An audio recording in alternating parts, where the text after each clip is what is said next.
Hi class, this is my CAP assignment on the gait development through the four stages of that we all experience through our life.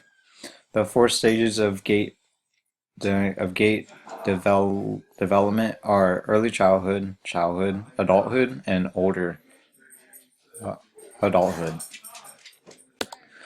In the early childhood walking gait is different from the normal adult walking gait. It has a wide base support. The stride length is very short. The arm swing is very minimal,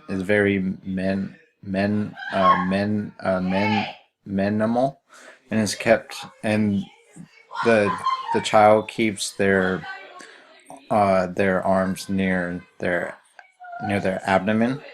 The mid stance is very short, and the terminal stance is shorter than the normal walking gait as well. This is the early childhood walking gait continued.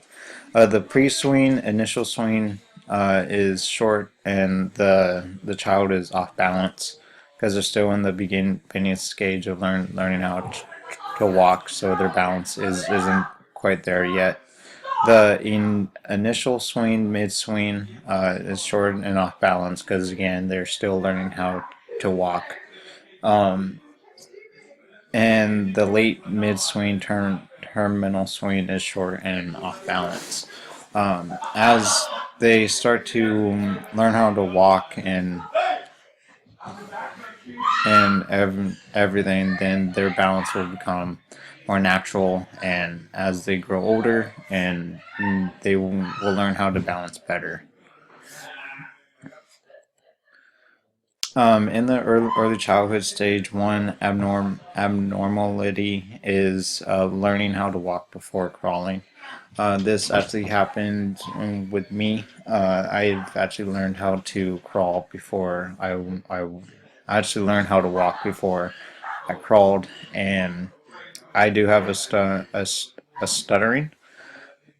and a stuttering problem, and so that could probably be one cause of it, but uh, it's very unknown on why I have a stutter, why people stutter in general. A social constraint that they have are the significant others, such as family members, especially their parents, because their parents are always like that go-to person for everything. They're the ones that are supposed to be the prime example of teaching them what to do and how to speak and how to walk and be there for their guidance while they learn all this stuff. A perceptual constraint is learn how to interact with others and learn the basis of language. So back to when they learn how to talk and learn how to, and this is where they develop that bond with how to interact with others, and then they start to form trust and who they can trust, who they can't trust, who's their family members, who's their not family members, and stuff like that. In the childhood stage, the childhood walking gait, the walking gait kind of starts to look more like the adult gait. The shoulder width are starting to be apart, just like in the adult. The stride length is shorter than in the normal adult gait. The arm swing is very minimal. The arms are kept near the torso during the childhood stage, just like in the adult gait. The initial contact and loading response, the initial contact was made, is mainly made on the balls of their feet, whereas in the adult gait, there it goes heel strike, foot to flat, foot to foot flat. And the mid stance is very short in comparison to the adult gait as well. The terminal stance in the childhood gait, it's very short compared to the adult. The pre-swing and the initial swing is very short, and feet are kept flat. There's no lift. There's no foot lift. The initial swing, mid swing is very short, and toddlers push off while the feet are flat. The late mid swing terminal swing is very minimal and hardly noticeable compared to the adult, and there isn't really any double limb support as well. In the childhood stage, one abnormality is not being able to socially interact with others, um, or even and not being able to interact with others.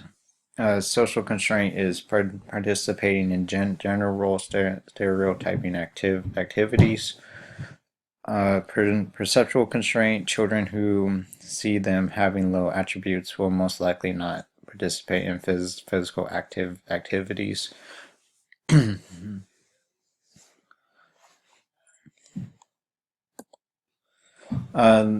the adulthood walking gait, this is where we compared pretty much every other gait that there was in the early childhood, and later in this presentation there will be the older adulthood.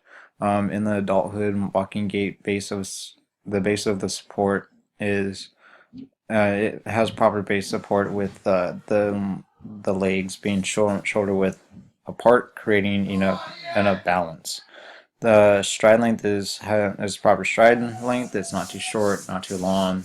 Arm swing is proper as well. Arms are kept at the side, but they still have proper arm swing. The initial contact and loading response, there's proper heel strike to foot flat, and it has the double limb support. The adulthood walking gait, mid stance, proper mid stance with proper lifting of the foot to prepare for the next stage. The terminal stance includes proper heel off the ground with proper balance, pre-swing, initial swing, proper pre-swing with double limb support. The initial swing is proper with proper toe off, and late mid swing, terminal swing, proper mid swing, terminal swing with proper heel strike. In the adulthood, a normality is one that I found during this project is stuttering while speaking. This is something that I've mentioned earlier that I experienced this, and I've had it since I was 5 years old. Sometimes in some cases it goes away, for others it just doesn't, and we learn how to deal with it. Social constraint for adulthood is peers such as coaches and I suppose to say especially parents, but definitely coaches, and because the coaches one would lead into the perceptual constraint, is because if you don't get enough playing time, then your motivation goes down, and you don't want to be as persistent, improving your skills in the sport that you play. In the older adulthood walking gait, the base of support is very narrow, and unlike in the adult gait where they're shoulder width apart, the stride length is very short. Subject's right leg almost slides on the floor, whereas the adult gait has normal stride length with proper lift. The arm swing is very short as well. Subject's right leg, I noticed in the video that it slides and it doesn't really lift. And there's really no arm swing at all.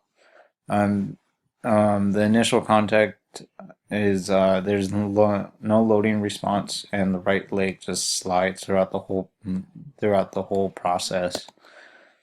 In the mid stance, there's little to no mid stance. The adult gait presents proper mid stance. The terminal stance, there's little to no. Adult gait presents proper terminal stance. Pre-swing, initial swing, little to none compared to adult gait. Subjects remain straight and stiff.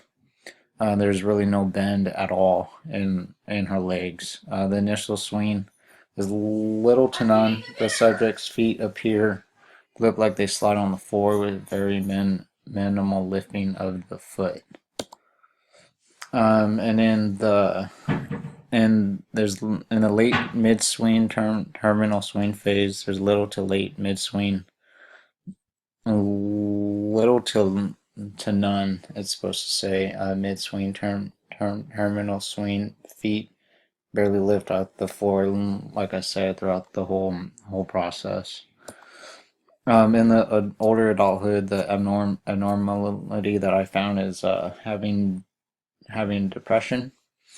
The social constraint would be like a social situation, such as being in an elderly home, uh, and the which kind of leads into the perceptual constraint of the physiological state. Uh, some some older people that are in the elderly homes, they're sometimes left alone and for very long times, and so they can be very depressed and very sad that they don't get to see their family as much because they're in this home. And these are my references. Thank you guys. Have a good day.